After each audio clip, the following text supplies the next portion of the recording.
Hello, misfits. No, I'm going to do it again. I hated it. I love that. Okay, hello, misfits. This is Kevin. Oh, wait. I thought... I fucked it up already. No, I love it. You know what? I'm just going to go back to my normal self. Okay. Hi there, misfits. This is Kate.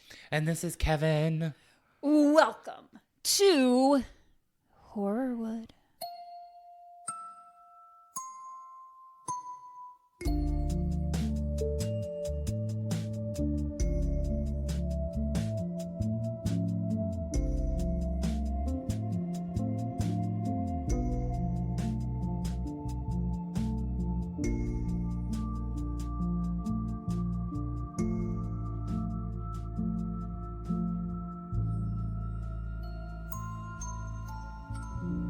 I don't know what just happened to me. I just felt a vibe and I went with it. Sometimes you have to ride the vibe. I Is that think what they so. say? It is now. Oh. Hey.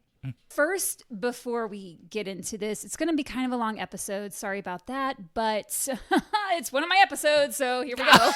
Just naturally. So we're recording this on Tuesday the 16th. Robert Redford passed away this morning. I And just I saw know that. I know that by the time this comes out, like everyone will have known about this for days, but because it happened today as we're recording. Oh, that's so, I mean, he lived a long life. He was almost 90. So, Yeah. you know, he'd had a good life, but that was just really sad to see. I agree. Also, because we were just talking about Sundance in your episode, and I was like, that's just kind of crazy. Yeah. Anywho, are you ready to dive into this story? Let's get into it. Okay. It's a horrible one. Yay. Or nay. And I felt like it was, I don't know, the right time to do this story. It's been done a million times, but I decided, you know what? I'm going to do it because I'm feeling that vibe and we're going to get into this case. It's rough, I will say, and creepy. Okay. So let's get started. Okay. It was a muggy summer evening in New York City. July 23rd, 1980 was a Wednesday, and a performance was underway at the famed Metropolitan Opera House located in Lincoln Center. The Met. The Met. It is gorgeous. I've never seen a show there. I've been to Lincoln Center, but I've never been to the Met. But just looking at it from the outside, have you been there? No. I've seen the outside. Yeah. Though. I've never seen the inside. It's like the, glass windows, floor to roof, basically. And inside, it's like all red carpet and chandeliers and gold and grand staircases. I mean, it's stunning. The Berlin Ballet was in town, featuring celebrity dancers Rudolf Nureyev and Valery Panov. Both of these guys were Russian defectors. And in fact, Rudolf was the first Soviet artist to defect during the Cold War. So that made international headlines at the time that happened. Wow. He was a big deal. And these were big names in the dance world. Alongside Rudolf and Valery, Valery's wife Galina was also one of the guest artists. The show was nearing the end of a 2-week run, or a 2-week-long engagement. Yeah, a 2-week run. That's the same thing. Yep, same thing. Which unfortunately had not gotten great reviews from critics. But nevertheless, it was still a fancy night out. It was, a night to get dressed up and go listen to music and watch a ballet with these world-class dancers and musicians. That's fabulous. I need to get more into ballet. I haven't seen much of it. I really want to go to the Joffrey. I actually have never been to the Joffrey. I haven't either. We should go. We should go. I met a ballet company because CGMC is a resident company at the Harris Theater. Yeah. And so there are other resident companies. And there's a company called Ballet, I think it's Ballet 58. And I got to talk with them and they invited me to their next show. Oh, nice. We should go. Yeah, I would totally go. Okay. They're like experimental. Ooh, I love that. I think. We'll find out. We'll find out. One of these musicians in the orchestra was 31-year-old Helen Karen Mintiks, who professionally went by her maiden name, Helen Hagnes. Helen was a gifted violinist. She got both her bachelor's and master's degrees from Juilliard. Hello. Holy sharts. And had performed all over the world. Dang. Those Juilliard peeps, man. They know what's up. They have some skills. They really do. Didn't David Cornsweet go to Juilliard? Probably. That's a Juilliard Superman right there. That's a Juilliard Superman, if we've ever seen one. So once Helen settled in New York City, she worked as a freelance musician playing with the Met Orchestra.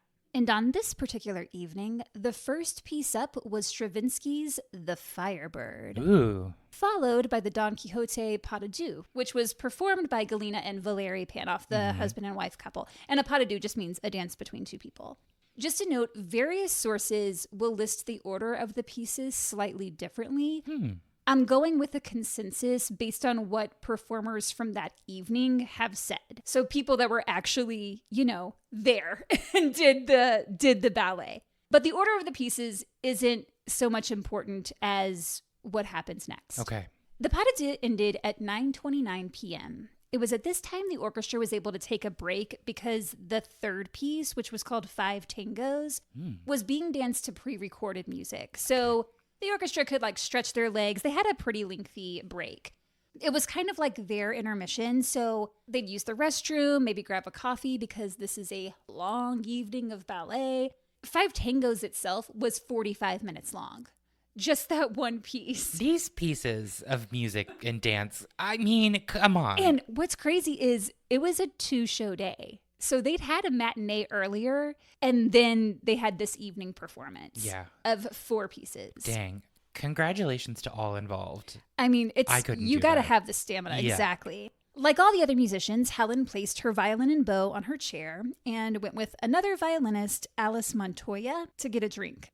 While the 2 women were in the women's locker room, Helen mentioned she wasn't feeling well. She was on her period at the time, so that might have had something to do with it. She also told Alice that she wanted to speak with Valery Panoff, one of the star dancers. She wanted to try and arrange a meeting between him and her husband, so she was going to try and find his dressing room during the break. She thought maybe the 2 of them could work together. We'll talk a little bit more about that in a second. Okay. So off she went to look for Panoff. Once Five Tangos ended, the musicians headed back into the orchestra pit to take their seats. Thomas Suarez, whose seat was directly behind Helen's, obviously noticed that she wasn't back yet. Everyone seated around her kept turning to look towards the door, waiting for her to walk in at any second, because the show's getting ready to start back up. And I'm sure the conductor was also like, where is that violinist? Like, what's going on? Because when you are a Met musician, you don't miss a cue. No. So to have someone not come back, it's strange. Weird. Thomas came to the most logical conclusion. Remember, he's the one who sits behind her. Mm-hmm. He was like, oh, she must have gotten sick. And he knew she was probably nearby somewhere because her violin was still there and she wouldn't have just left that behind. It was a $20,000 violin. Jesus. So Thomas, figuring Helen is probably in the bathroom or something, took her violin and put it in its case just outside the pit because he didn't want anything to happen to it. So he was just like, you know what, let me just set this aside for her. And the final piece, Rangstrom's Miss Julie, began. At 11:30 p.m., the performers took their bows and headed backstage to change into their street clothes. But Helen still hadn't returned. All the musicians left the pit, but there was Helen's violin still lying there in its case. Ooh. Donald McCourt was a bassoon player and was also in charge of the orchestra's day-to-day operations, so basically he's responsible for making sure everyone's accounted for. He went to the assistant house manager on duty that night, Antonia Sunderland, and he was like, hey, Helen didn't come back for the last piece. I think she might be ill somewhere. Can you help look for her? So Antonia searches all the usual areas backstage, locker room, dressing room, bathrooms, lounge, but she couldn't find her. Donald called Helen's apartment, hoping that if she didn't answer, maybe at least her husband, Giannis, would. But the phone rang and eventually went to the answering machine. Giannis, as it turns out, was outside the Met waiting to take Ellen home, as he did after every performance. Since she always got out so late, he didn't like the idea of her walking home alone, because she lived maybe 10 blocks from the Met.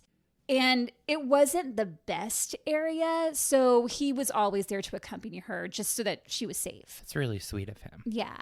So that night, he's watching for her as all the dancers and musicians are leaving the building, but there was no sign of her. And he thought maybe he just missed her in the crowd. because there's also everyone in the audience leaving at the same time, and the Met seats close to 4,000. So it's unclear how many were in the audience that night. I watched one documentary that said it was sold out, but then I was reading the reviews for the show, and it sounded like it wasn't selling that well. So okay, we don't really somewhere between 1,000 and 4,000 people were leaving the Met that night. So he was like, maybe I just missed her. Like, it'd be odd for her to go, but if she couldn't find me, like, perhaps our paths crossed and she headed home. Yep. So he called their apartment and he got a busy signal. And he was like, oh, okay, she is home. She's on the phone with someone, so I'll just go there. Earlier that morning, Helen had received a letter from her mom, who lived in British Columbia, which is where Helen was from. Okay. Her mom wrote that she had broken her hip recently and was in a lot of pain, but she'd gotten a walker and was able to slowly, like, kind of make her way around the house to do her chores. Good.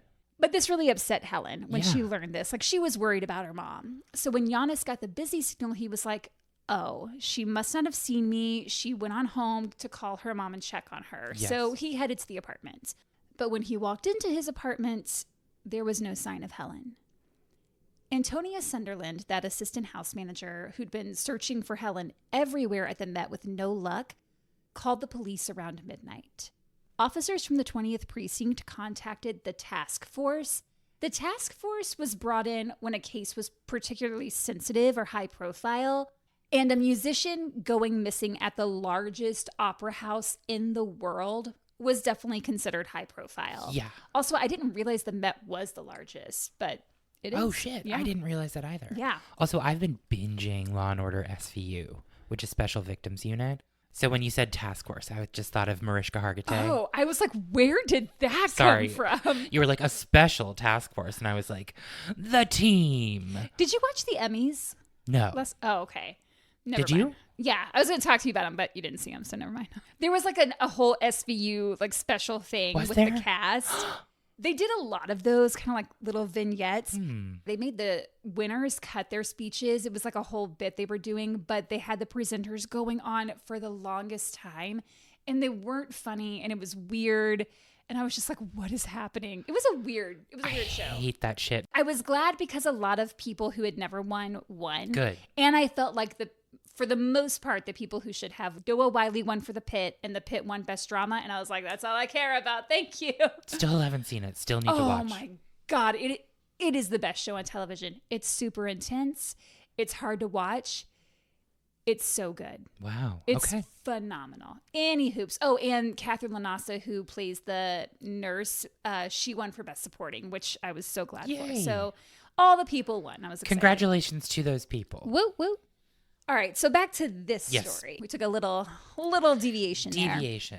So the task force was an elite division, and there was a rivalry between the precincts and the task force. Officers in the precincts referred to the task force as the stars, and it was not a compliment. It was like, oh, they think they're hot shit. They come in and take all the glory. Like, there was some petty jealousy on the part of the precinct officers.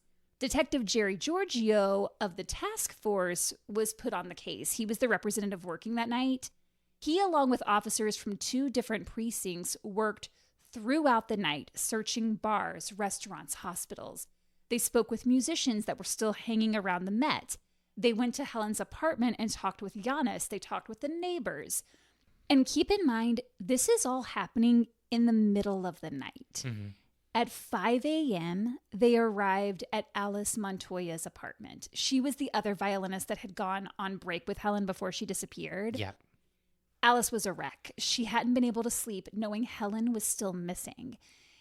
And I can't imagine like what she must have been going through knowing she might have been the last person to see Helen. Terrifying. I never want to be in that situation of just having been the last person to see someone alive. Like you're just on a break getting some water with your friend and she's like, oh, I'm not feeling great. Oh, and I want to go try to talk to this one performer. See you soon. And then you just watch her leave and you don't see her again. Ugh. And just the violin case, that's eerie. That's chilling. Yeah.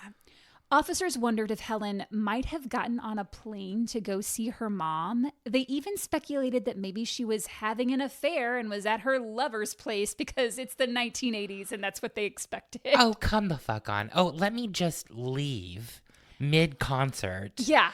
To go fly and see my mom. Not tell my husband. He was waiting outside. Exactly.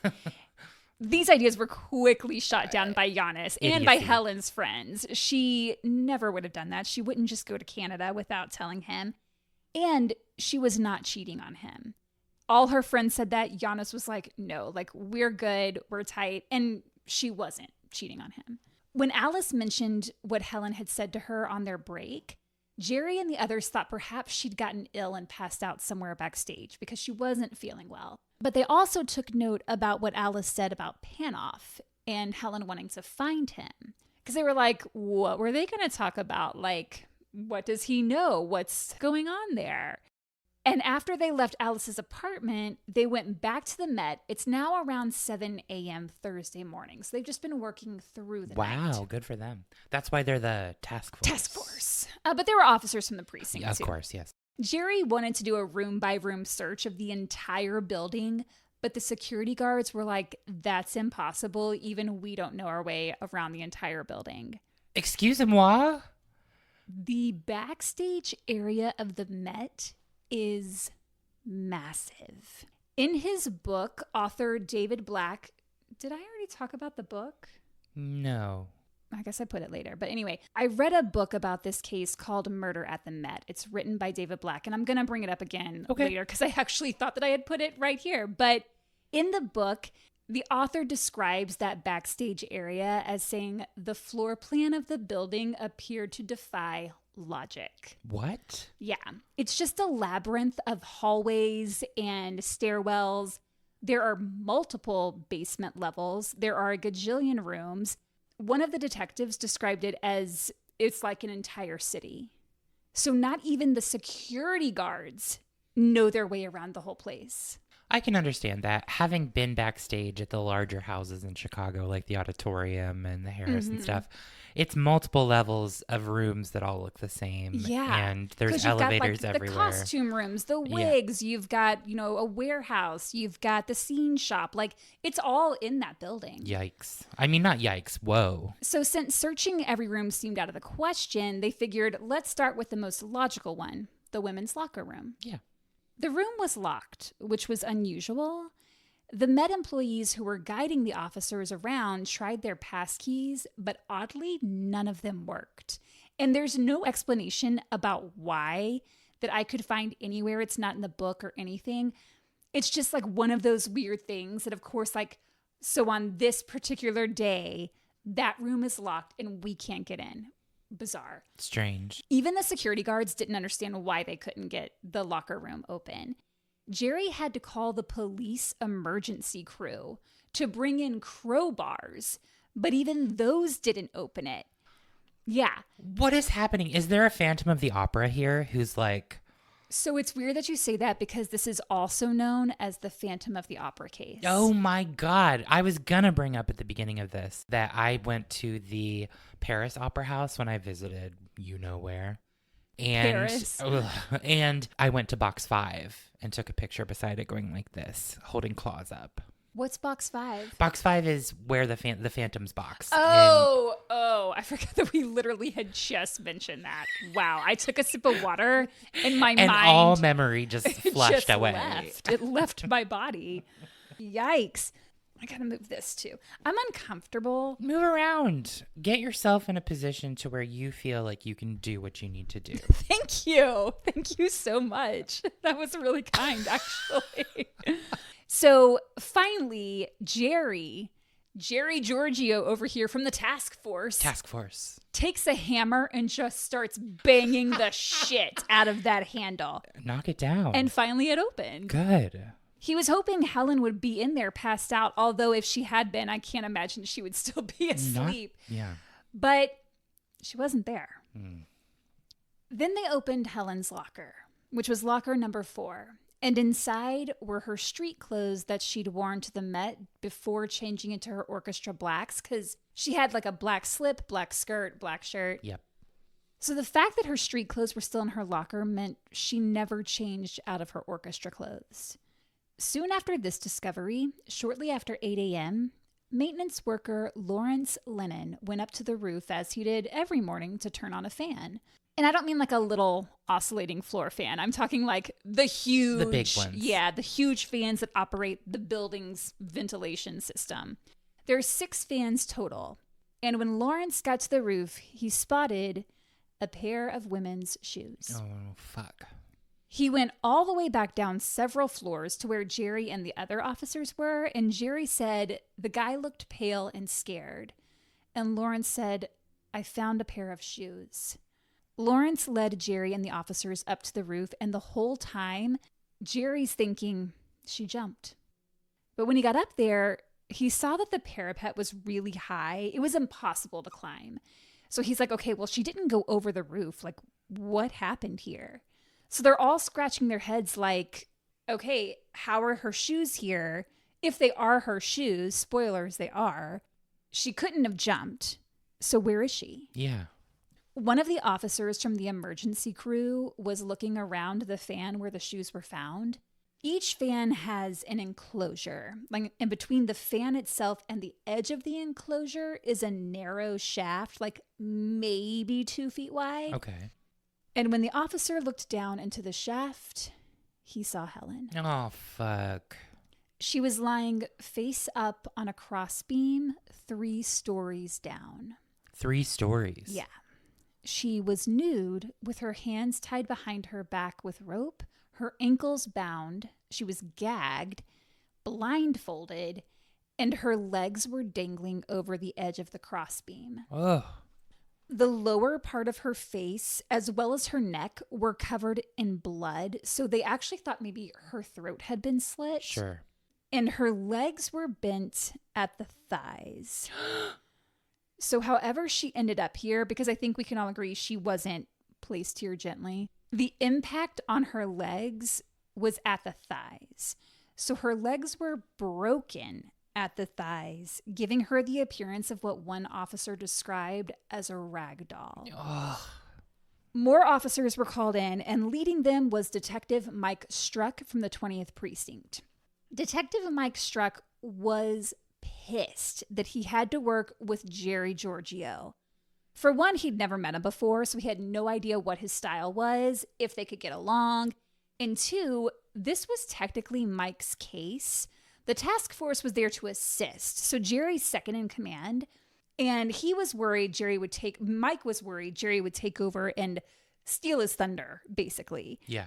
It's like how you hear about officers from different precincts not wanting to share information because they don't want the other precinct to be the ones credited with solving the case. It's so dumb. Bigger picture, y'all. Think about the end goal is to solve people. Crime. Communication. Egos go out that door. I just pulled a muscle in my hand. Ow. Pointing.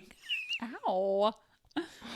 Jerry had also gotten the call hours before Mike had, so Jerry was already several steps ahead, which just pissed Mike off even more. Okay, so here's where I talk about the book. As I mentioned earlier, my main source for this episode is a book titled Murder at the Met, written by David Black. He wrote it in 1984, so 4 years after this occurred. Yeah. It's available on archive.org. I'll link it. Yay.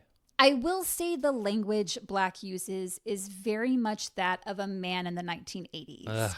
He definitely uses terms that wouldn't fly today, but what's great about the book is that detectives Mike Struck and Jerry Giorgio gave Black exclusive interviews. They spent hours answering all his questions and told him all the details of this case. So you do get a good picture of what was happening each step along the way. And it moves. I mean, it's like a little over 300 pages, but it moves quickly. Great. And it's interesting to kind of get the detectives' piece of their lives. Like their lives, I don't go into it too much or really at all in the episode, but their lives were crumbling, like their private lives, because they were so devoted to this case. Oh, good. So like their families suffered, their personal life just down the drain. Awful. Mike lived an hour and a half away from Manhattan, so he had a crazy commute.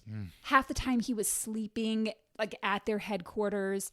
Crazy. I mean, but that just tells you how dedicated they were to this case. Good that they were dedicated, bad that their lives had to suffer because of that dedication. Yeah, and I'm sure that happens all the time. All the time. Yeah. Those detectives on SVU, man, they don't get a break. Except when a commercial comes. Dun, That was funny. dun, dun, dun. I don't know the theme. All right, so... Were you doing Off to the Races? What's Dun, that? da-da-da, I don't think so, okay. but maybe it came out that way. Do. That's it. So like I said, the book is titled Murder at the Met. There's also an episode of New York Homicide with the same name. Okay. And that has interviews with David Black, the author, and Detective Mike Struck. Jerry Giorgio had already passed at the time that came out, but you do get to hear from several officers that worked on the case, along with one of Helen's friends. You get to hear from one of the dancers. So it's obviously a very condensed version. Okay. But it's worth a watch, I would say. So in order to figure out how Helen ended up like this, investigators needed to learn more about her. Yeah. Which is what we're going to do. Helen Karen Hagnes was born on February 11th, 1949 in Canada. She grew up on a dairy and poultry farm. Yum. In the tiny community of Alder Grove, British Columbia, which is about 40 miles east of Vancouver. I'm still doing my farm. Oh my God. Today I had to make 15 cheeses and 3 yarn balls to ship off to a big city. So Kevin is talking about a game on his iPad, just Township. to be clear. It's fun, guys. Township. Sponsor us and give me some dollars so I can build my pastry factory. Wow. Thank you. Well, Helen's work on the farm was a little bit more intense than what you have to go through. Fine, I guess, Kate. We'll get into that in a second. Okay. Like I said, the community she grew up in was tiny. And when I say tiny, there were only about 300 people living there at the time. Whoa. Yeah. Okay. Tiny. She was the youngest of 3 girls, and her parents, Ed and Heidi, were both Swedish immigrants from Finland. So she grew up speaking Swedish at home and then learned English in school. And eventually she picked up French, Italian, and Spanish. She's one of those. Like you do. I guess once you learn 2 languages, adding another ain't anything. Yeah, just go for it. Yeah. I'm so jealous of that. I wish I could speak fluent in multiple languages. I wish that too. Our education system doesn't have that as an option. What's so interesting is like when Matt and I went to Quebec, that's like part of their curriculum is you're going to learn French and English. Yeah. You're just going to. And that's awesome. And here it's like, well, you can take a language or you can do this or, it's an interesting difference between our neighbors up north, Yes, I would say. I agree. According to that book I mentioned, Helen was an outdoorsy girl. I think that probably came naturally from growing up on a farm, a real one, not on an iPad. Helen liked fishing and hiking and skiing, and she also loved to play basketball, though she was only about 5'2", so probably not playing on a competitive team anytime soon. That's all right. Helen's musical talent was apparent at a very young age. She was born with an ear for music. When she was just 2 years old, she could hear a song on the radio and then play it on the piano by rote. 2 years old. Oh, sorry, I meant to say dang and I wanted to say wow. Did you ever take an instrument? Yes, I did. I played the clarinet for, 5th grade through 11th grade. Oh, wow. Yeah. Were you pretty good? I was really good. That's a significant amount of time. I wanted to play the saxophone. We had this day where the band director brought in all the instruments for kids to come in and try out and see what you liked. And I was like, saxophone, want it, Boom. need it. And so I told my parents, and my parents went to the music shop, and they came back, and they handed me a tiny little case. And you were like, said, what's this? This is not a saxophone. And they were like, the saxophone is fucking expensive. So we got you a clarinet. Wah, wah. So I was like, okay, fine. I'll give it a shot. I ended up really loving it. Oh, good. I played piano for a few years, and I wish I'd stuck with it because I would be way better than I am. Like I'm terrible now, but I liked it. And yeah, I wish I had stayed with it and I didn't. Helen did stick with her musical gifts. Good for her. And she was winning awards at just 3 years old. When she got a little older, she got into violin. It was clear music was going to be her path in life. Like there was no other choice. Like that's what she was going to do. But she was still a farm kid. She had a lot of chores like raking the hay out in the fields or cleaning the chicken coop. But Ed and Heidi knew Helen clearly had a talent. And they supported her in every way they could. Helen's sister Delcy, which is the cutest name, said their parents put a lot of time and effort and money that they really didn't have into Helen's musical career. Okay, good. That's really great of them to do. It's amazing. Yeah. When she was around 11 years old, Helen started taking violin lessons in Vancouver, which back then was about a 45-minute drive one way. She was also giving performances at fancy homes in Vancouver. And a lot of the time, she would go straight from working on the farm to these elegant places, still smelling like a farm. And remember, it's a poultry and dairy farm, so cows poop, so stinky manure, which means Helen did not smell great. Helen sounded amazing, but she smelled like shit. Literally. So to mask the odor, her mom Heidi would let her use her perfume to just like pour over her hands. Ooh, listen, that I don't know. When you pour, you're just trying to mask it. You're gonna get both smells. It's lipstick on a pig. Exactly. It's perfume on a cow is the other saying that people don't use as much, but should. Yeah. So it was kind of like a rough time, but she did it. She, did what she had to do. She did her chores. She went to her rehearsals. She went to her performances. And her dad would drive her there to these nice homes in Vancouver in the family truck, which was old, maybe didn't look super awesome.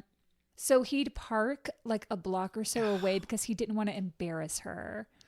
They just seemed like a really sweet family, and they just really wanted to see her succeed. And already, like, she's at that age where everything's awkward. Yeah. And they're like, sorry that you smell like shit. Sorry that our truck looks like trash. Yeah. I'll just park down here, honey. Yeah. Between working on the farm in Aldergrove, taking music lessons, and performing in Vancouver, she's also got school. So needless to say, she was a hard worker. And all her hard work paid off. When she was still a teenager, she served as concertmaster with the Vancouver Junior Philharmonic. Whoa. Yeah. That's amazing. She soloed with the Seattle Symphony. Wow. Performing with a symphony in general, that's a big deal. Yeah. To perform with them when you're a teenager, huge. To be a soloist as a teenager, that just tells you how talented she was. Oh my God. Did you ever watch Mozart in the Jungle? No. It's such a good show. It was on for like 4 seasons. Bernadette Peters is in it. Huh. And it's about this wacky guy who takes over. I don't remember which one. It might be the Met. It might be the Philharmonic. I can't remember in New York. And there's also this character of this young lady who plays oboe. I loved it. It's a hilarious, amazing show. He won Gabriel Garcia Bernal. Oh, I love him. He plays the wacky conductor. It's so good, Kate. Oh, maybe I'll have to try to find it. Check it out. Okay. It won a ton of Golden Globes when it first came out. Why have I'm so not aware of this show. Got to get it on the radar. So it came as a surprise to absolutely no one when Helen was accepted into Juilliard. At age 19, she moved from Canada to New York City to attend the school where she earned, like I said earlier, both her bachelor's and master's degrees. Dang.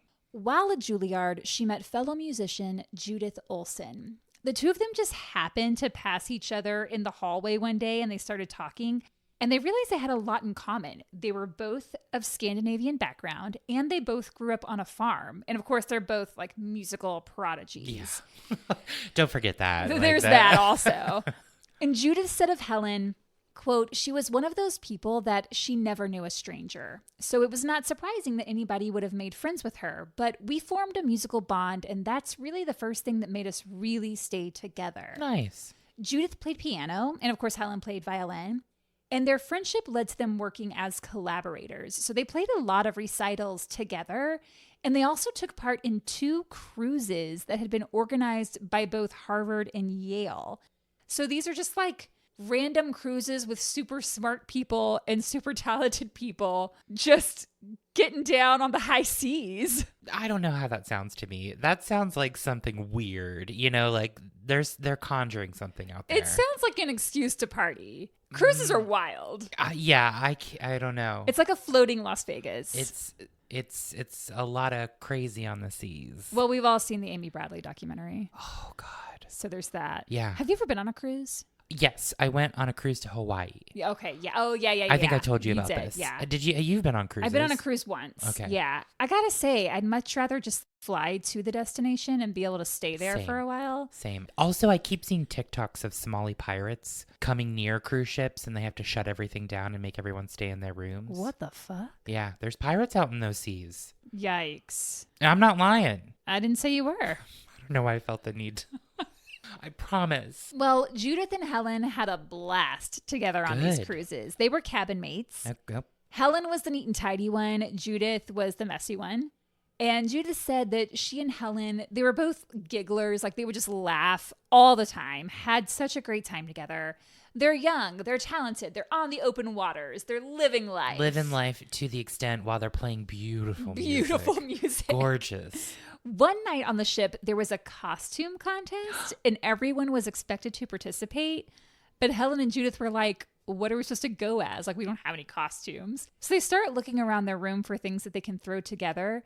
Judith took the shower curtain out of their bathroom and went as a shower, which that's pretty clever. Good. That's nice. And Helen wrapped herself in a towel and put her hair in beer can rollers and went as the showeree. Oh my God. These girls are creative. Because there's nothing in a cruise ship cabin. Like No. those rooms are tiny. There's nothing in there.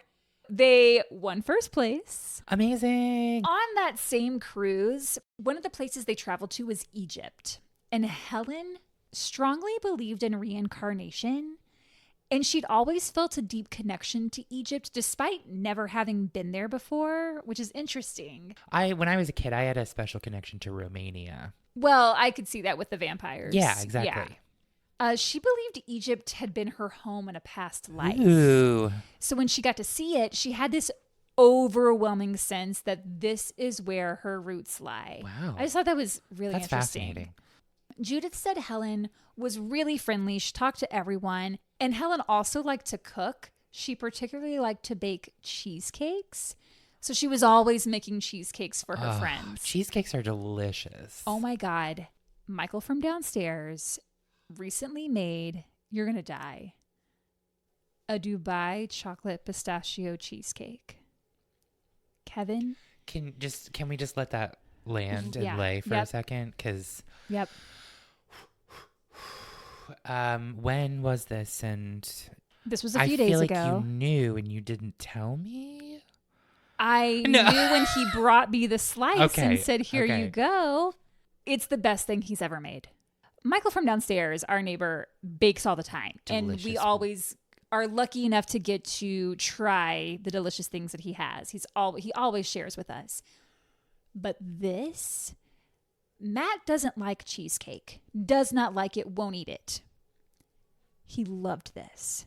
He took one bite. He was like, oh my God, that's so fucking delicious. It's not his recipe. He found someone on, not TikTok, on Instagram who like has 1 million followers. If I can get her name from him, recipe. I'll shout her out because he said she's also got a pistachio tiramisu that looked really good. I'm so into pistachio right now. This cheesecake. Cheesecake, man. Damn. I could talk about this forever. Let's Let's get back to the story. Let's not. Let's talk about Helen. This is Kate and I's new cooking podcast. No, we're going to get so much hate online. I know. I'll be like, we're going to make a glue that you can eat, lady. Make a glue that you can... I was just the reference. glue lady. Yeah. I was thinking about the lady who said that I was terrible. All right. Well, so, she's terrible. let's get back. So after earning her master's degree from Juilliard, Helen continued studying music in Italy, Switzerland, and performed with some of the world's best orchestras, traveling all over, playing in a number of different countries like Turkey and Greece. Like, this woman was everywhere. Whoa. She was in demand. Wow. When renowned violinist Nathan Milstein agreed to take Helen on as a student, she came back to the United States and settled in New York City, where Milstein was based. Nathan Milstein is considered one of the greatest violinists of all time. Wow. Among his many accolades, he received a Grammy Award and in the 80s was awarded Kennedy Center honors under then President Ronald Reagan. Shite. So that's the level we're talking. So when he agreed to coach Helen, she jumped at the chance. Yeah. She was like, move back to the States? Absolutely.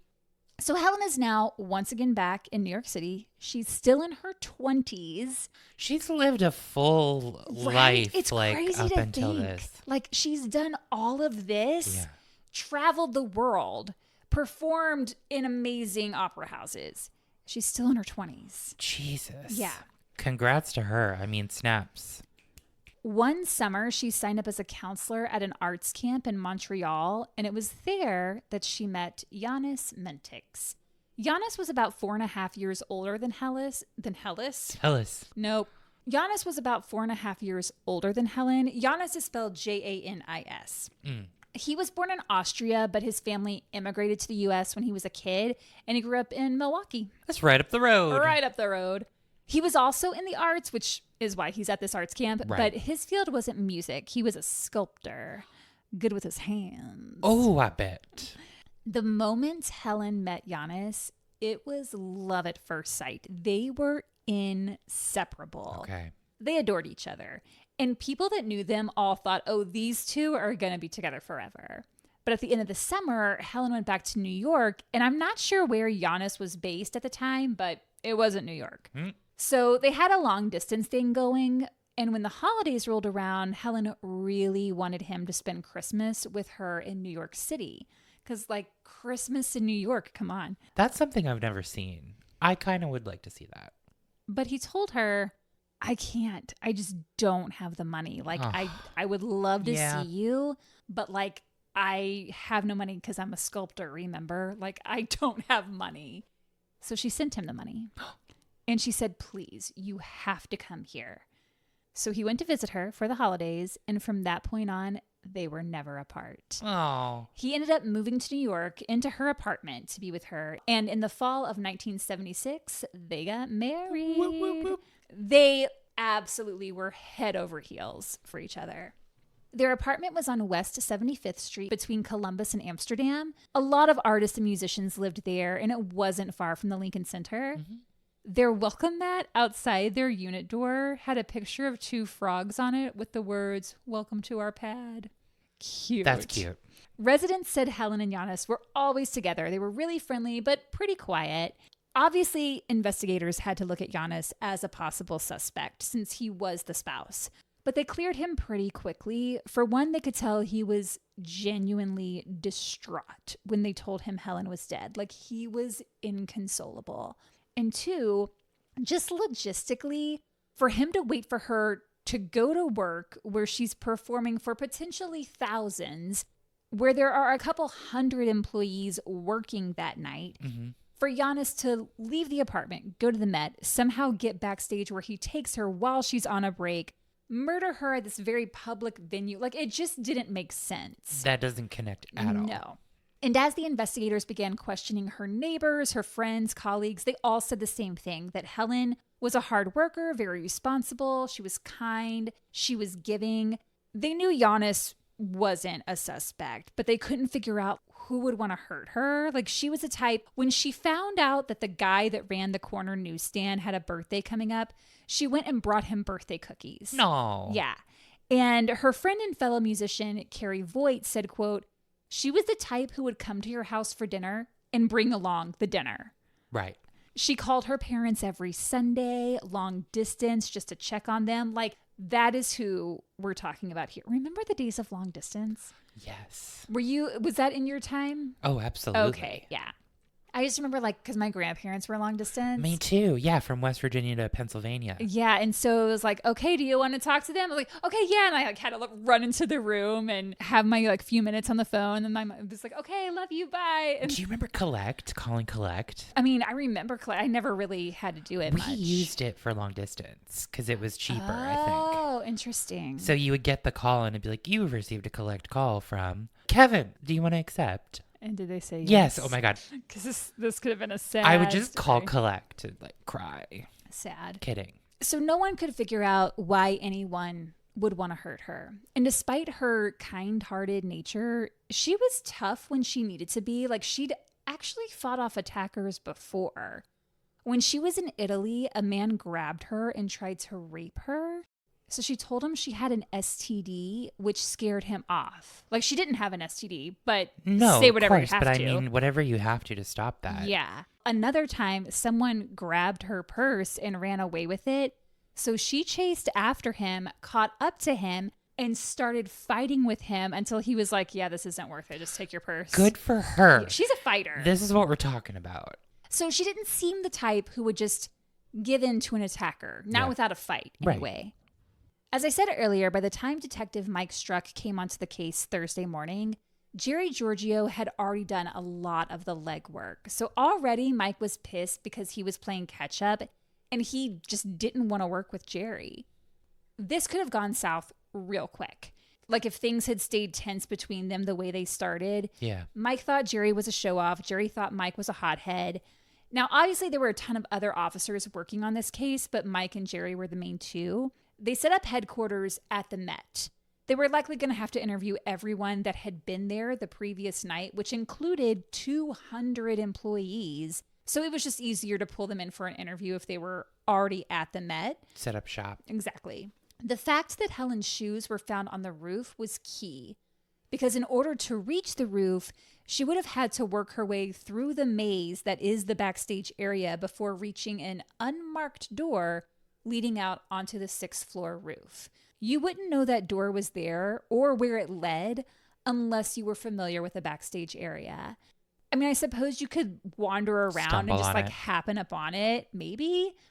It seems unlikely. Also, everything I read mentioned that there are 6 floors above ground and 3 floors below ground. So 3 basements, essentially. Mm-hmm. But if you Google the Met, it says there are 9 floors above ground and 5 basements. Oh, God. I'm not sure which it is. Suffice to say, it's a lot of backstage area for someone to get lost in. Okay. Fingerprint experts went over the scene on the roof, and one of them dusted a horizontal pipe and pulled up an entire palm print, which is pretty amazing, but also that could be anyone's. Anybody. That could have been from someone up there on their lunch break eating a sandwich, you know? Yeah, 5 years ago. Still, though, good find. Knowing that Helen had been looking for Valery Panoff in her last known moments alive, he quickly moved up the list as a possible suspect. Yeah. When the detectives talked to Panoff, he mentioned seeing a Met employee wandering around backstage in a, quote, suspicious manner. He was like, oh, you're asking me a lot of questions. What about that guy? Look over there. There's that guy. He's suspicious. They checked out that employee, but quickly cleared him because he had a bad foot and could barely walk. So physically, he wouldn't have been able to lead Helen up a bunch of flights of stairs. Sure. When detectives looked into Panoff's background, they learned he'd been in prison in Russia and had been followed by the KGB. And there were also rumors that he was involved with the CIA. Ooh.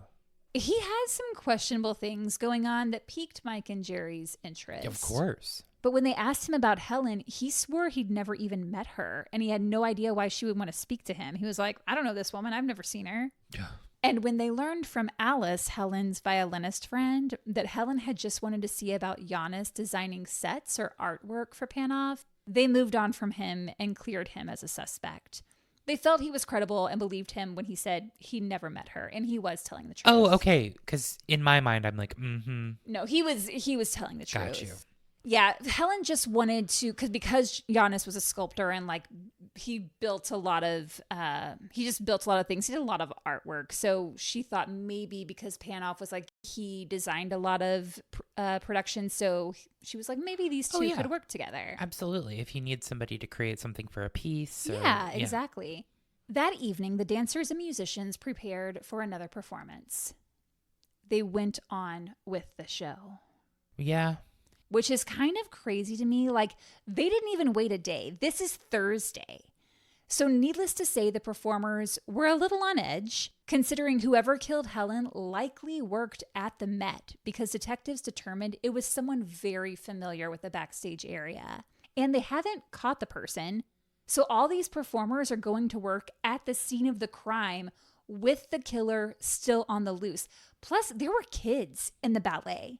So they've got little kids there. Like, can we maybe just take a day or two off? This is very Phantom of the Opera. Although it probably helped the show went on because it allowed detectives access to just about everyone they might want to question all in one place. Yes. They passed around flyers with Helen's picture to all the dancers and Met employees asking, hey, have you seen this woman? Do you remember seeing her the night before? But no one had. The ballet began on Thursday night, and one of the dancers, Laura Cutler, was in the middle of her piece when she remembered a brief moment from the previous evening that at the time seemed totally innocuous. During the 5 Tangos piece, the one that was set to pre-recorded music, Laura was waiting for an elevator near the stage to take her down to one of the basement levels. That's when a woman approached. She had long blonde hair that was in pigtails and a blue flower in her hair secured with bobby pins. She asked Laura which floor Panoff's dressing room was on. This was Helen. A man who had stepped up to the elevator at that moment heard Helen's question and answered second floor. Laura didn't think anything about it at the time, but told detectives that had she thought about his answer, she would have known something was off because all the stars' dressing rooms were on stage level. Laura, Helen, and this man all got on the elevator. First, it went down to the lowest basement level, sea level, which is where Laura got off. Helen remained on the elevator to go up, as did the man. Laura described him as a white guy, maybe 5'10", dark, medium-length hair. Flyaway is the term she used, like kind of shaggy. Laura said he was not freshly shaven and was a little overweight. He was wearing work clothes like that of the Met stagehands. Based on Laura's description, officers were able to come up with a sketch of the man, but they decided not to release it to the press. Because this was so high profile, they wanted to keep reporters at bay. But unfortunately, someone leaked it to the press that a sketch existed, and word spread quickly to the public, which invited a lot of unwanted callers, people claiming they knew who the killer was. It was the cab driver who picked Helen up earlier in the week. It was the woman who attended the performance the evening Helen was killed and tried to throw flowers on the stage. One person who identified himself only as Vibrato the Great wrote a letter that said, quote, "To solve the opera murder case, go no further than the evil base." So a lot of freaks. What the fuck, people? And then there was a guy simply known as the Breather. Ew. Yeah. He called one of the dressing rooms and asked one of the 12-year-old dancers, "Are there any girls there?"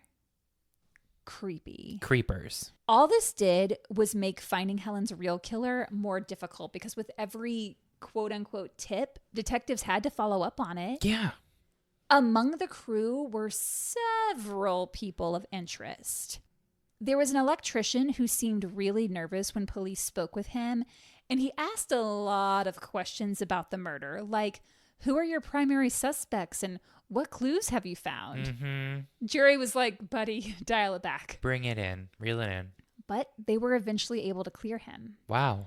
Another suspect was a janitor who hadn't shown up for work the day after Helen's murder. Okay. And when he did return to work the following day, he had a cut on his hand. When Mike interviewed him, he kept changing his story about how he got the cut. First, he said he'd been mugged. Then he said, no, actually, I was sitting on a box when it collapsed and I cut my hand in the fall, which is a very different story from being mugged. What? Then he added, oh, I was shooting up when the box collapsed. Oh, okay, great.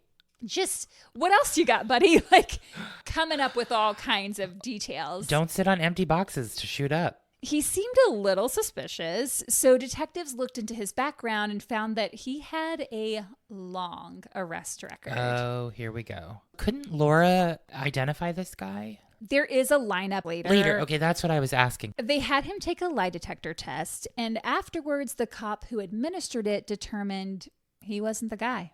Take him off the list. Hey, we know that those lie detector tests are not viable. They mean nothing. That's why they're not admissible in court. Another man that shot to the top of the suspect list was a security guard who worked the stage door. He not only looked like the composite, but he had a record and had lied about it when first questioned. When detectives looked into him a little more, they learned he had previously sexually assaulted a dancer backstage. He'd grabbed one of the ballerinas and kissed her. Nope. Mike located the dancer, whose name was Linda. She was in the middle of a rehearsal when he approached, so she didn't really want to talk to him at first. And Mike was like, well, maybe it's because I caught her off guard. I kind of put her on the spot. So he set up a meeting with her for later in the day, which she agreed to. Their appointment time came. Mike's there waiting. Their appointment time went. She never showed. I'm sure she was terrified because she believed that this security guard was the killer. She did muster up the courage to talk to Mike the next day and told him about the guard kissing her. And she said, this type of thing happens all the time here. She said guys in the crew would slap women on their butts. There was a lot of catcalling. They'd try and cop a feel. Like that was the norm. Mike asked the guard where he was at the time of Helen's murder. And he said he had stepped out to have dinner at a bar and grill not far from the Met and returned just in time to watch the door when the show let out. So basically, he was gone from the time Helen disappeared to the time the show ended, when he was back at his post. So that's weird. But his alibi checked out. He was at that bar having dinner. Damn. Others the investigators looked at more closely were an employee who was under psychiatric care because his wife had cheated on him with his best friend. And he also found out that that guy was his son's actual dad and not him. Oh, rough. Honey. Yeah. Yes, get care. A supervisor who grabbed a woman backstage, ripping her blouse. And another crew member who had once put out his cigarette on a woman's breast. What is going on with these employees? There were so many men working at the Met who had criminal records, who had a history of sexual assault or harassment, who lied about at least one thing detectives asked them about. All these pervs just everywhere, all the time, doing perv things. So the detectives were going in circles, and Mike and Jerry weren't working together. That was the thing.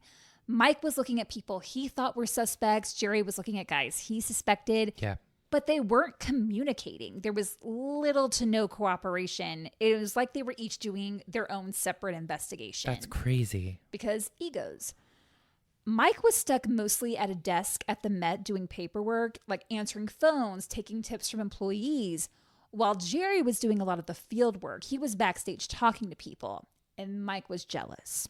And he was in a particularly bad mood one day because someone had stolen his sandwich he was planning to have for lunch. And honestly, that would piss me off too. I'd be mad as hell. So when Vinnie Jenkins, Jerry's former partner, who was also working on the case, approached Mike with some news, Mike wasn't interested because this is someone associated with Jerry. He's like, I don't care what you have to say.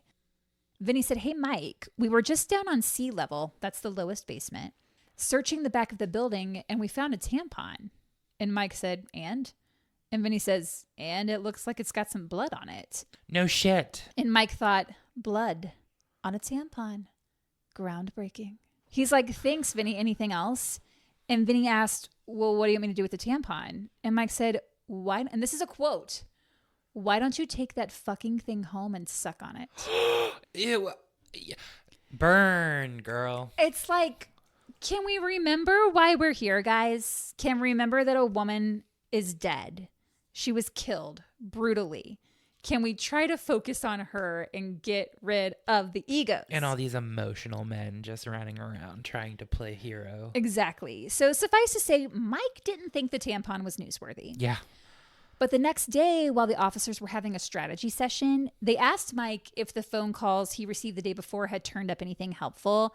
And he was like, not really. And then just sort of as an afterthought, he added, while I was taking calls, Jenkins came up to me and started going off about some tampon in the basement.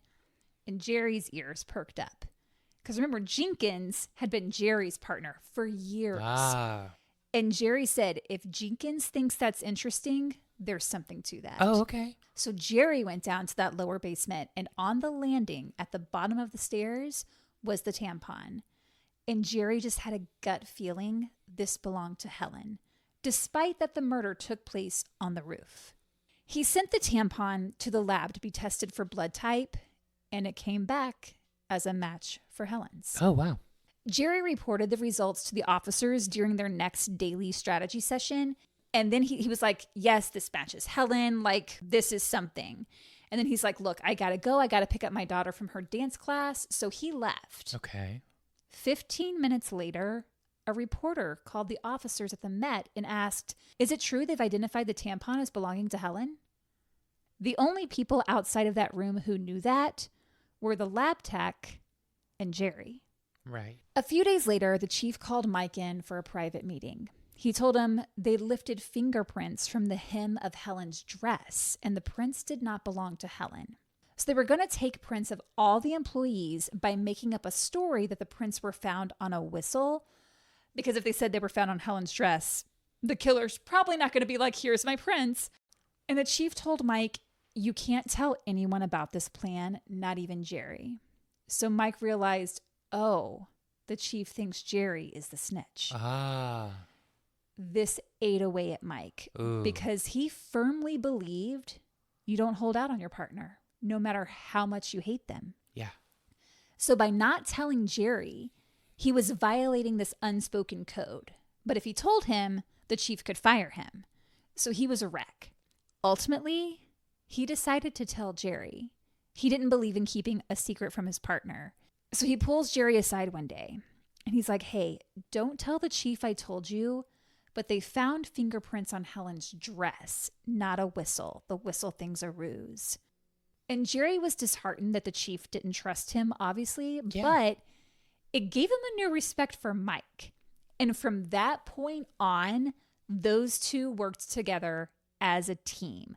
Like, this was sort of a turning point in the investigation because now finally the two lead detectives are actually cooperating and communicating. The next day, they had all the stagehands come down 2 or 3 at a time to fill out a questionnaire about their whereabouts before, during, and after the murder, and to give their fingerprints and palm prints. Yeah.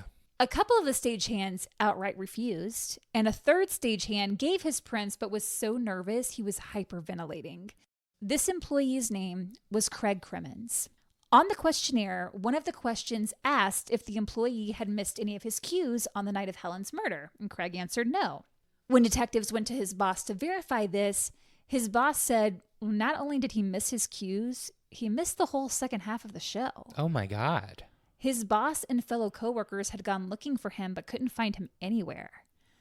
When the results of the fingerprints on Helen's skirt came back, they were not a match for Craig. Okay.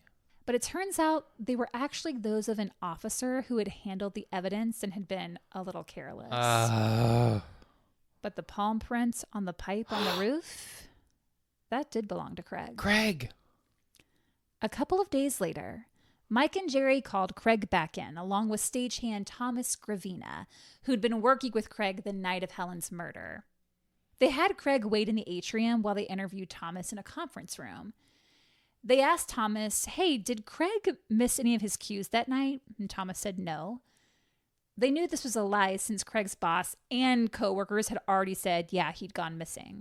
So they told Thomas, you understand this is a murder investigation, right? Like, if you're covering for someone, that wouldn't be very smart.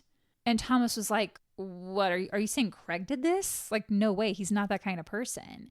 Craig was really well liked, and the people detectives had spoken with said Craig was a really good guy. Like, he stayed out of trouble. Yes, he drank and did some drugs, but he wasn't violent or anything like that. In fact, just a few months prior, he'd actually saved the life of his next door neighbor's daughter. He used to babysit for his neighbors, so everyone knew him there and liked him. And his neighbor's daughter was out on the water in a canoe with her boyfriend, and she went overboard. and she started to panic. So when her boyfriend tried to pull her up, she ended up just pulling him in. So Craig sees this. He jumps in. He was able to pull her out of the water, essentially saving both her and her boyfriend. Jerry and Mike told Thomas they weren't saying Craig killed Helen. They just wanted to know why he told them Craig hadn't missed any cues when in fact he had. And Thomas said, okay, I didn't want to get him into trouble. He'd actually been drinking that day and he passed out behind the stage. There had been a matinee that day, as I mentioned earlier. And between the two shows, Craig and Thomas had gone to Thomas's house to hang out and drink. Thomas said Craig had also smoked pot and snorted the contents of several diet pills. Yeah. Wild. The stuff going on backstage in the 80s was wild. Yeah. Thomas said he fell asleep and he didn't wake up until right after the show. And Mike looked at him and asked, would you take an oath to this effect? And Thomas quickly changed his story and said, actually, on our way down here just now, Craig asked me to tell you that he had fallen asleep. So they called Craig in. Thomas leaves and they say to Craig, you know, it's weird. You say you were here for the whole show, but several people said they couldn't find you. And Craig said, well, I was drunk. I don't remember. And Jerry said, well, when we first talked to you, we had you go over the details several times and you were very clear that you didn't miss any cues. Now you say you don't remember. And after a lot of back and forth, Craig said, well, I didn't want to tell you the truth because I didn't want to get into trouble with my boss, but I'd been drinking and I passed out backstage. So Mike and Jerry had him go over this version of the story several times. Mike was sort of bad cop pushing him, and Jerry was good cop trying to coax him. They told him how his boss and coworkers had looked for him that night. And in fact, they looked in that area backstage, but he wasn't there. And after a long silence, Craig asked to speak to Jerry alone. When Mike left, Craig admitted that he was the guy on the elevator with Helen that night. She asked him where Panoff's dressing room was, and he told her the second floor. She got off on the second floor, and he went on to A level, the first basement where the locker rooms are. Mm-hmm. He said he took a 6-pack of beer out of his locker and drank it there in the locker room and then passed out. Jerry asked if he'd ever seen Helen prior to that. And he said, yeah, I'd seen her around, usually on A level in the tunnel. Like she'd pass him and politely smile, maybe say, hey. Since the orchestra pit is lower than the stage, musicians would walk through the tunnel to go up to stage level, which is where the elevator was that Helen, Craig, and Laura entered. But when Jerry asked him if anyone else was on the elevator with him and Helen, Craig said no. Jerry didn't press him on that. Jerry then excuses himself, says he's going to go get more coffee. He goes out, tells Mike everything Craig has said, and then Mike joins them back in the room. Jerry's like, hey, can you tell that story to Mike here? So Craig's like, sure. After Helen got off the second floor, I went to A level, got a 6-pack of beer out of my locker, went to the electrician's lounge, drank it, and passed out. But that's not what he had told Jerry. He told Jerry he drank and passed out in the locker room. So they have him go over this story multiple times. Then they asked if he'd been up on the roof recently, and he said yes. He said he and another stagehand had gone up there just a couple of weeks prior to tan. Mike said, well, we found your palm print near the vicinity of the crime scene. And Craig said, so don't prints last for 5 years? Which is an oddly specific amount of time to throw out unless you had looked that information up. Also, going up on the roof of the Met to tan? I could see that. I could see guys doing that. Then he leaned in toward Jerry, smiled, and said, what do you want me to say? I killed her? Which is so creepy. That's creepy as fuck. After more back and forth with him, they asked if he'd be willing to give a statement to the district attorney, and he agreed. At this point, he'd already been there nearly 12 hours. It's now the middle of the night. They started talking to him around 4 p.m., This is going into the wee hours of the morning. Yep. They read him his rights, went over everything multiple times. They did everything by the book. He gave a videotaped statement, but he didn't confess to anything. And they didn't have enough to hold him, so he was released. But when they checked with the coworker Craig said he'd been tanning with, that guy was like, that's a bunch of bullshit. We haven't been up there tanning. And when they checked with an electrician who had been in the electrician's lounge that night, he said no one was in there with him. No one came in. So Craig definitely hadn't gone in there to drink and pass out. Still, no one believed he could commit such a heinous crime. He was so likable, he was a good kid, and Craig's fellow stagehands were a little pissed that detectives had kept him in the interview so long. They felt like they were harassing him. So the following day, Jerry was on the Met stage looking for one of Craig's friends to talk to, and about 24 stagehands who had been working, moving set pieces, fixing one of the curtains, they all started circling around Jerry. Like, this is something out of a movie. They were pissed. It's like a West Side Story. They're like closing in on him. They were like, you don't mess with one of our guys.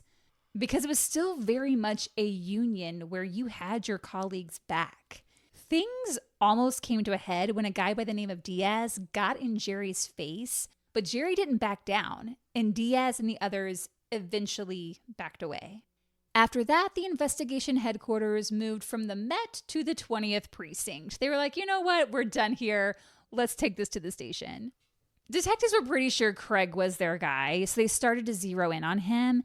And over the next 2 weeks, they learned that the day after Helen was murdered, Craig had shown up to work that morning, but when her body was discovered and cops started swarming the place, he went home. Mm-hmm. They'd also found a lot more people who were able to poke holes in Craig's story. So Jerry and Mike wanted to interview him one more time. Mm-hmm. But the Daily News had gotten word that a Met stagehand was a suspect, and they were planning to run that story at 7 p.m. that night. And if Craig saw or heard that, he could get a lawyer and the detectives wouldn't get to interview him again. Like, it'd be over. Yeah. So Jerry races to Craig's home and waits outside across the street, waiting for backup and trying to figure out what to do. And randomly, Craig walks out of the apartment at 6:50 p.m., 10 minutes before this story is set to run. So much of this is a movie. Like, you can't even write that. It really is. He sees Jerry and he says, "Hey, Jerry, anything wrong?" Jerry's like, no. He's like, when we talked last, you mentioned you might think of some more things if you had some time to think about them. I was just wondering if you had any more details that you could share with us about that night. Would you mind coming down and talking to us again? And Craig said, sure, no problem. Jerry took him to the task force rather than this precinct, knowing that as soon as that story broke, reporters would be flooding the station. Yeah. Mike met them there, and they had Craig go over his story again. But the more he talked, the more they were able to point out his lies. And little things would change in his story. And with every lie they caught him in, his head sunk down lower and lower until it was practically resting on the table. Because they were like, yeah, that's not true. And he would be like, okay. Then after a long silence, he said, Jerry, can I talk to you alone? Before we go on, I want to give a little background on Craig. Okay. I thought you were going to say part 2, and I was going to be like, Kate? Honestly, this could have been a 2-parter. I did leave out a big old chunk, and I'll talk about it because I was like, I can do this in one. I can do this in one. All right. Craig was born on March 24th, 1959, and grew up in the North Bronx. He'd always been a sickly baby, but rarely cried. He was very passive. His mom said his was a difficult birth, which she believes led to developmental problems. He didn't start walking until he was 3, and he wasn't potty trained until he was 5 years old. At the same age he started walking, he also started sleepwalking, which continued even as he grew up. He would totally be asleep, go to the kitchen, and start eating food out of the refrigerator. Have you seen the horror movie Sleep with Ethan Gunn? I feel like I've talked to you about it when we did his episode. He has a thing where he sleepwalks and he goes to the refrigerator and he just starts eating raw meat. I don't think I've seen that. It's wild. Okay. But it became really dangerous. I'm not sure how old he was when this happened, but one night he dreamt his dog had fallen out the window. So while asleep, he got up, walked out the front door of his house in the snow, and wandered down the street looking for his dog. Luckily, his mom heard the door open and went to see what was going on because she's probably thinking, holy shit, is someone breaking into our house? Yeah. And she sees her son walking alone down the street in the middle of the night in the snow.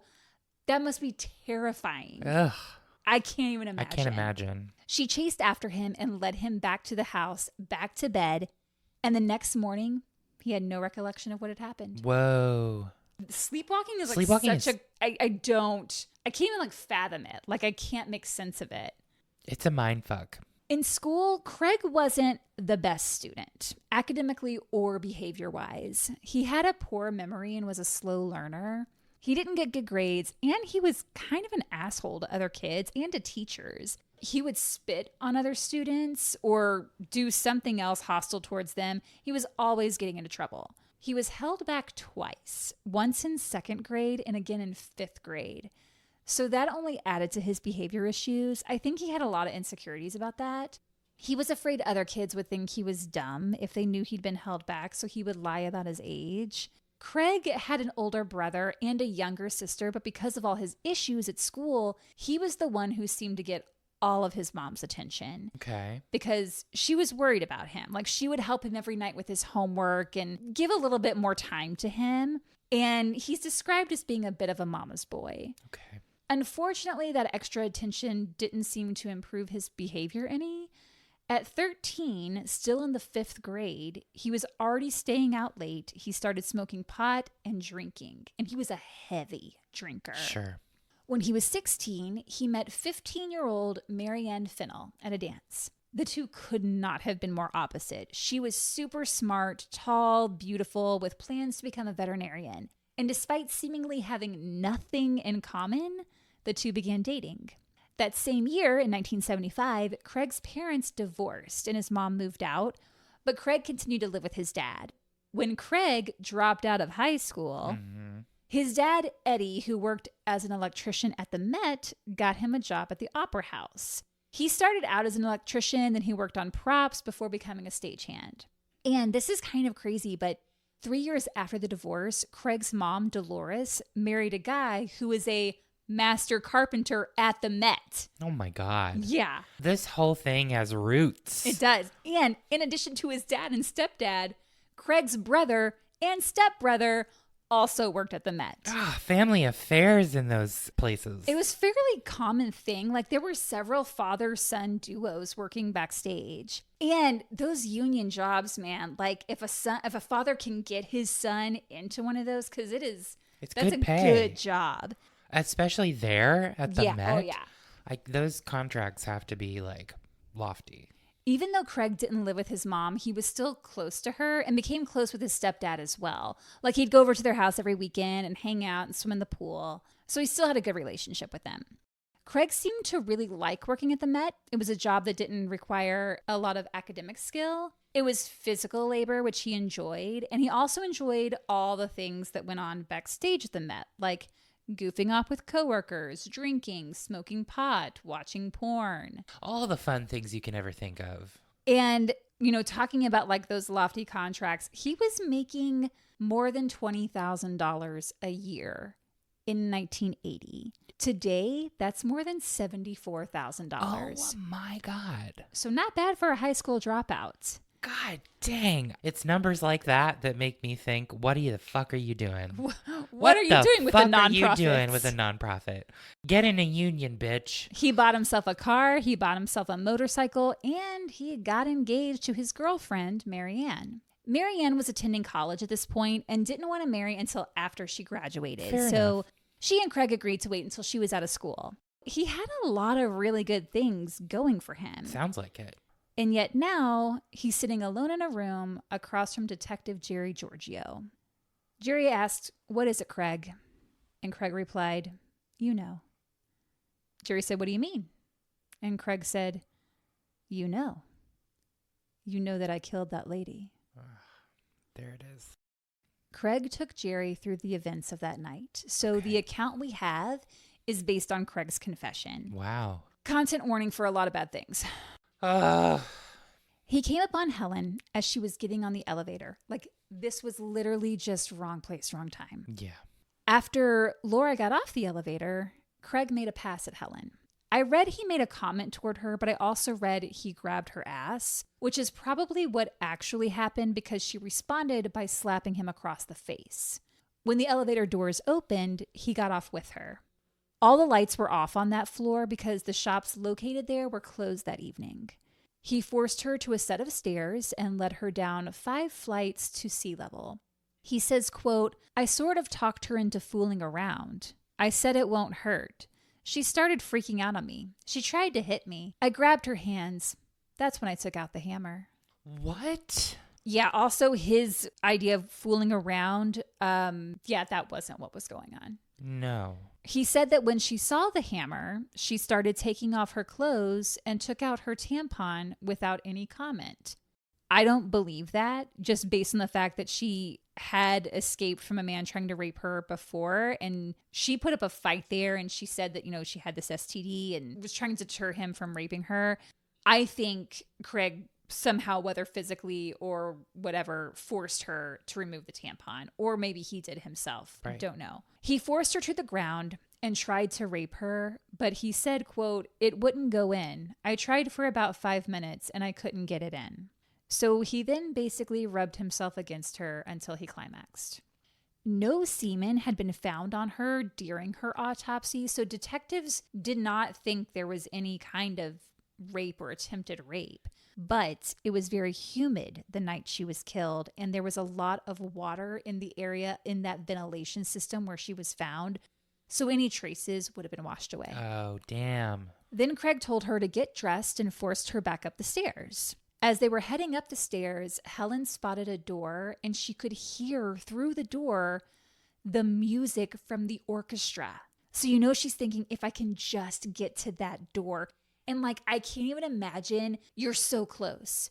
Everyone is on the other side of that door. Yeah. And you're hearing the music that you're supposed to be playing at that moment. So she's like, if I can just get to the door, I'm safe. So she made a run for it. And she reaches the door. And it's locked. Craig told Jerry, I knew the door was locked. I grabbed her and gave her a shove and said, keep walking upstairs. And as he grabbed her, her blue flower that was bobby pinned into her hair fell out, which is something detectives did find earlier in their investigation. Okay. We got to the roof. We went out and sat by the pipe. She was trying to make conversation. I tied her right there because I was going to leave her there. I tied her with the rope and I told her I would call somebody and tell them she was there. What a great guy. Oh, he's so nice, right? Yeah. He said that as he started to leave, he heard some rattling and looked and saw that she had gotten her feet loose and had started running towards a pipe. So he ran and grabbed her and brought her back to where he'd first left her, retying her feet with the rope. Mm-hmm. He took her shoes off so that if she managed to run again, it would hurt her feet because it's gravelly up there. And there was a bucket nearby with a bunch of rags in it. So he used one of those to put over the ropes so it wouldn't come loose. So he's tied it a couple times. He then picked her up and carried her over to a ledge, sat her down and pulled her down so she was leaning against one of those big fans. So she's in that enclosure or on the edge of that enclosure. The whole time she was talking to him, trying to make conversation, trying to humanize herself to him. That's when he gagged her and blindfolded her. And when I say gagged, I don't mean he just tied a rope around her or a cloth. He shoved napkins down her throat. Mm. He then took out a knife he had in his belt and cut her clothes off. And he told Jerry, quote, I figured if she got loose, she wouldn't run because she'd be embarrassed. And then he threw her clothes down the shaft. And then he just sat there for a few minutes thinking. Imagine, well, maybe don't imagine, but she's gagged, bound, and blindfolded. All she's hearing is the roaring of these huge fans, and her attacker is just sitting there. She doesn't know if he's going to try to rape her again. She doesn't know if he's going to try to stab her because he's got this knife. He just cut all your clothes off with it. Can't imagine the thought process that she's going through. All because she got up to take a break and wanted to go find that dancer. Craig said at this point, he decided to leave and he would let someone know she was there. But as he walked away, he heard her, as he describes it, quote, pouncing up and down, like she was trying to get free again. So he turned around, walked over to the ledge, and just kicked her off down the shaft. Oh my God. With zero emotion. She fell 3 stories, about 29 feet, and on the way down, a tuft of her hair got caught along the edge of a trap door and ripped off part of her scalp. Oh my God. She had vertical scratch marks on her right side that Mike figured her body had probably scraped through that narrow opening, and that's how she got those scratches. The medical examiner said if she hadn't fallen to her death or been kicked to her death, she would have suffocated on that gag. One thing cops had found that had also been thrown off was Helen's purse, but they never released that information. They only mentioned her clothes because they want to keep some details close to the chest, because that's something only Helen's killer would know about. And if he didn't know about it, he probably wasn't her killer. So Jerry asked, "Did you throw anything else off the roof?" And Craig said, "Her pocketbook." How creepy. That's scary. I hate that. This is someone Helen had been polite to, had passed several times in that tunnel. What a monster. The detectives had Craig give a videotaped confession, and afterwards Craig asked, "Am I being arrested?" And Jerry was like, Yeah, you are." Oh, hell yeah. They asked if he wanted to talk to his parents, and he said no. He said, "Don't tell my mom. It'll upset her." Gross. Buddy, she's gonna find out. Despite his confession, he pleaded not guilty. And unfortunately, he had a really good lawyer. Fuckery.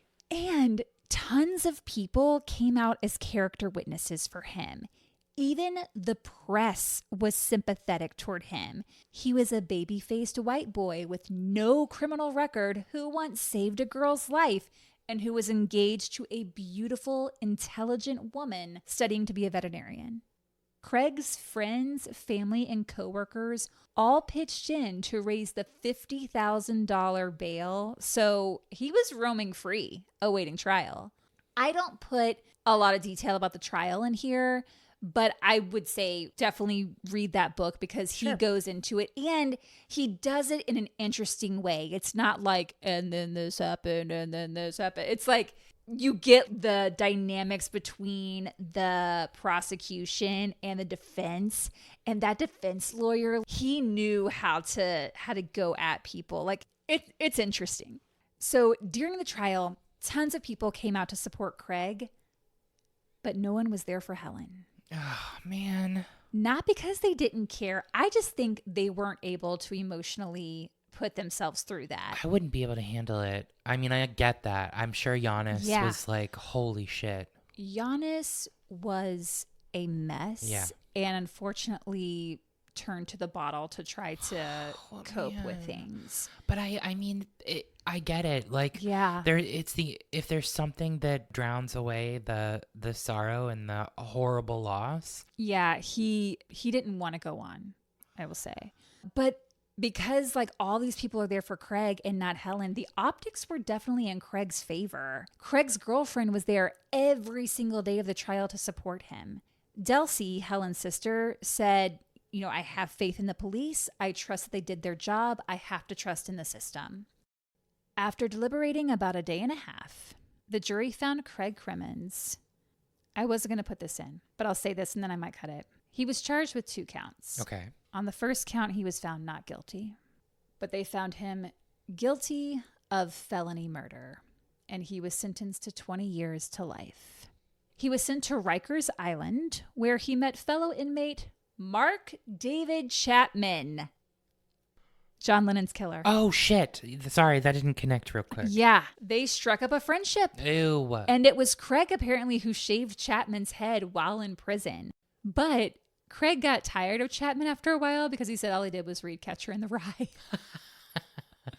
Craig was eventually transferred to another prison. He first came up for parole in 2001, but was denied. Okay. And the way he talks at his parole hearings, it's disgusting. He talks like it was Helen's fault. He's like, well, she slapped me in the elevator, so I snapped. Why did she have to try and escape while on the roof? I didn't like that. Like, oh, well, if she hadn't done this, I wouldn't have committed this crime. Like, it's really disgusting. Ew. He's 2 different people because you look at pictures of him, you hear the stories about him. You're like, he could never do that.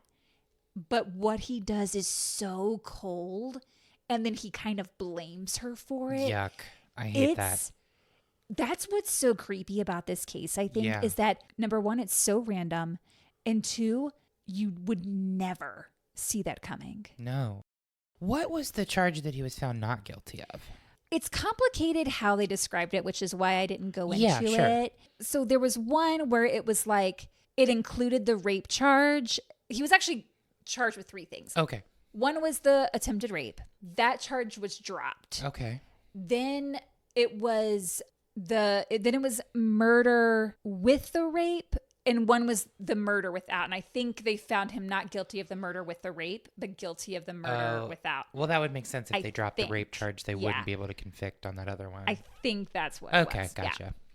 Every 2 years, he came back up for parole, and every 2 years, he was denied. Until 2021. No. I don't know what he said that was different, but the parole board decided he was ready to be a free man. No. So he's out, he's free.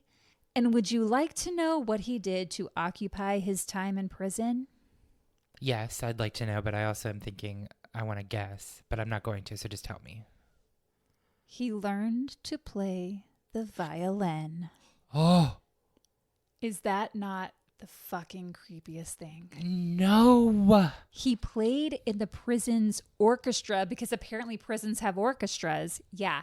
This motherfucker learned to play the violin. That's crazy. That's disgusting. That's crazy. It makes my, like, it gives me the oohies, like my skin crawls when I hear that. I told Matt about this. I kind of like gave him the summary of the case the other day. And when I told him that part, his mouth was on the floor. He was like, what? Yeah. Learn to play the violin. Oh, man. But I want to get back to Helen here. Yeah. She once told Giannis that if anything happened to her, she wanted him to bring her ashes to Egypt. Yeah. Giannis didn't have the money to do this. He probably never thought he'd have to be honest. So he wrote to then Egyptian President Anwar Sadat. And President Sadat arranged a flight for Giannis to go to Egypt and spread Helen's ashes. Lovely. Which is beautiful. That's beautiful. Like I said, he went through a really dark time. He actually sued the Met a year after the trial for $30 million. I don't know what the outcome of that was. Sure. Because I saw another case years later where the Met was saying it wasn't going to rule on a decision because they were saying she was an employee of the Met. So there was like a workers' comp thing and they wanted to pay him the workers' comp, not the, it got complicated. So I don't know what the outcome of that lawsuit was. I couldn't find it anywhere. Workman's comp for murder. Right. Yeah. So he was basically drinking himself to death. Okay. But he moved out of the apartment he had shared with Helen because he just couldn't deal with being there. And he did eventually remarry and start a new life. And he and his new wife actually moved out of the country. He was like, Bye. get me away from here. Yeah, get out of here. And he continued to, he built their home. He continued his artwork. So he did find a way through. Some kind of solace. And Judith Olsen, Helen's good friend from Juilliard, is the one who gave Helen's eulogy. Aww. And Judith is in the various documentaries about this case, and you can tell she's still torn up about it. Mm-hmm. She said, quote, I remember very, very clearly her sound. I can call it to mind, and I can hear her playing. I know that it's always going to be a real hole in my heart, and that's never going to heal. And that's the case of the murder at the Metropolitan Opera House. Wow. I've never heard of that. Oh, I thought you had, because when I mentioned it to you. No, but I just quickly Googled really quick okay. because I was just really curious. I feel like this is a really well-known case, and a lot came out when he was released on parole in 2021. So a lot of people covered it. I didn't listen to any other podcasts because I just didn't want it to color the way I just didn't want it to color the way that I told the story. And like I said, this could have been a two-parter if I had gone into detail about the trial. Read the book. He does a great job with putting all of that into a story that's palatable, that you can work your way through. But yeah, it's such a sad case. And I don't think that this, not murder necessarily, but sexual assault or harassment, I don't think it's uncommon in those spaces. No, it's not. And It's like, wow, this is 45 years later and like not a whole lot has changed. It hasn't really. Really, really sad. But yeah, that was Helen, and she was amazing. She sounds like a great person, super talented. Crazy talented, spoke 5 languages, super smart. I can only imagine what she would have gone on to do, having realized of how much she had done in such a short time. Yeah. Her mom used to, after Helen passed, her mom would keep a vase with a picture of Helen with her violin next to it, and every day she replaced it fresh red rose in it. Oh, that's so sweet. Yeah.